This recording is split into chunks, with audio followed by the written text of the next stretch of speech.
Hello, my name is Tim Pychyl and I'm an Associate Professor in the Department of Psychology at Carleton University.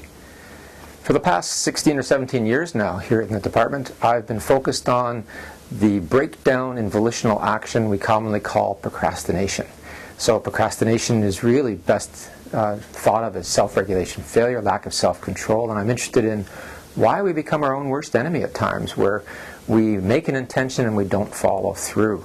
Over the last decade or more, my students and I have conducted many studies on this topic from a lot of different perspectives, and some of the things we've published included this book. It's a collection of chapters about counseling the procrastinator in the academic setting. It was published by the American Psychological Association, and here these chapters came from a group of colleagues internationally because we host a biannual conference on counseling the procrastinator. This past year that was in Amsterdam. And in my most recent sabbatical, I published this very short book called Procrastinator's Digest, a concise guide to solving the procrastination puzzle. It is nice and short. One of my favorite dimensions of a book is its brevity. So if you're interested in getting to know my perspective on procrastination, this is a good introductory guide to it. And you can also learn more at procrastination.ca. So that's my research in a nutshell, at least my major focus, this notion of self-regulation failure.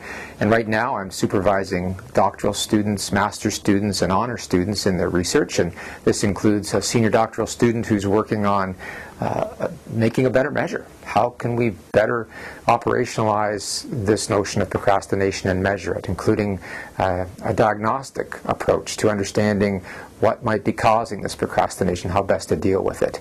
I have another student, a master's student, looking at cognitive dissonance and procrastination. When we have an intention and then we don't act, this creates dissonance and emotional upset, which we've all experienced. It's the guilt and stress of procrastination. And so how do we resolve that? And what steps do people take, and which are more productive than others? I have a doctoral student interested in emotional regulation. I already said that procrastination can best be understood as self-regulation failure. So what about emotional regulation? Why is it that we give in to feel good, as some researchers call it, that we want that short-term mood repair?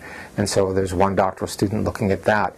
I have another master's student looking at, actually a couple of honor students looking at mindfulness and some philosophical approaches to procrastination, including our perceptions of free will. Do I feel I could do otherwise? So a lot of different things going on in terms of our research there.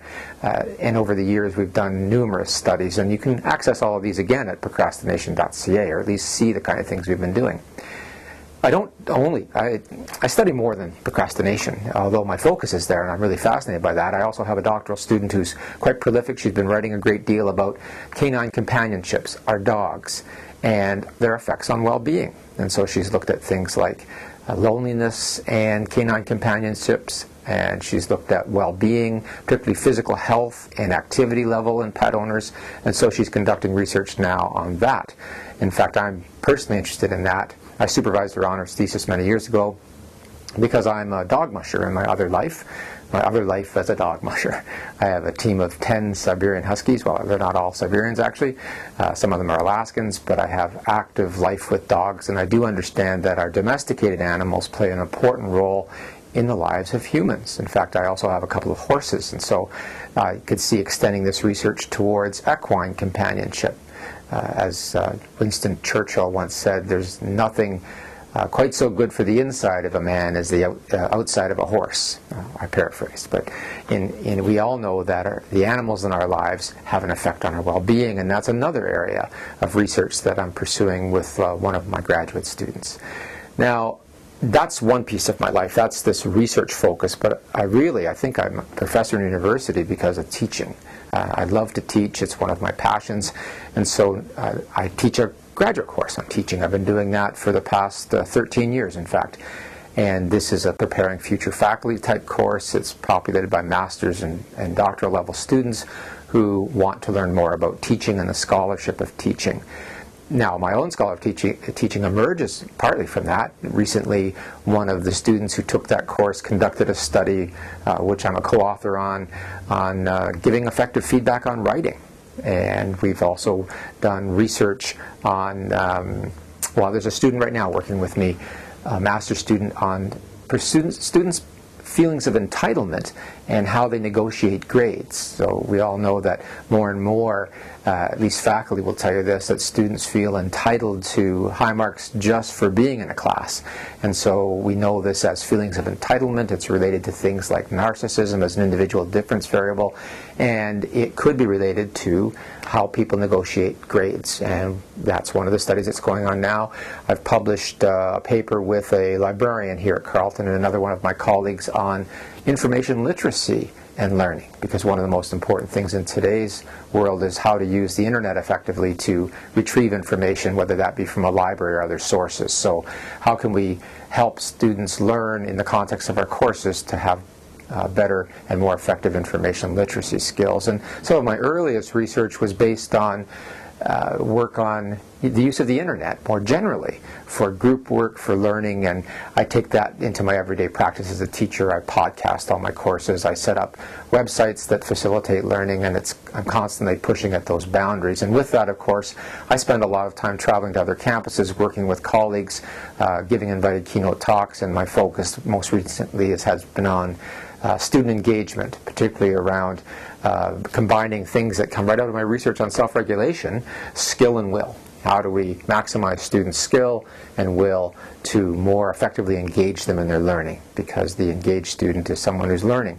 As we often say that teaching and learning is not the filling of a pail, but the lighting of a fire, and that's one of my big focuses right now in terms of understanding how we approach teaching and learning. So that's a little bit about me. My research has been focused on procrastination, but not limited to that. I'm passionate about my work as a teacher, and I share that with others through a senior level doctoral or graduate course, and across the country really in terms of working with colleagues at other campuses. I invite you to learn more about my work and the work of my students, because this is a collaborative activity, at procrastination.ca, and here you'll find other things that I'm doing to spread my work beyond journals, in terms of a podcast on iTunes and a blog on Psychology Today, and even with some fun in a cartoon series that I've done with a local artist here in Ottawa. In fact, I've featured some of those cartoons here in this book, and I invite you to take a look at how we poke some fun at our propensity to procrastinate. The cartoon series is called Carpe Diem. So, nice to meet you, if only virtually, and I look forward to hearing from you if you're interested in further studies, particularly maybe an honors student if you're here at Carleton and looking for a supervisor, or as a graduate student looking to Carleton to further your education. Thank you.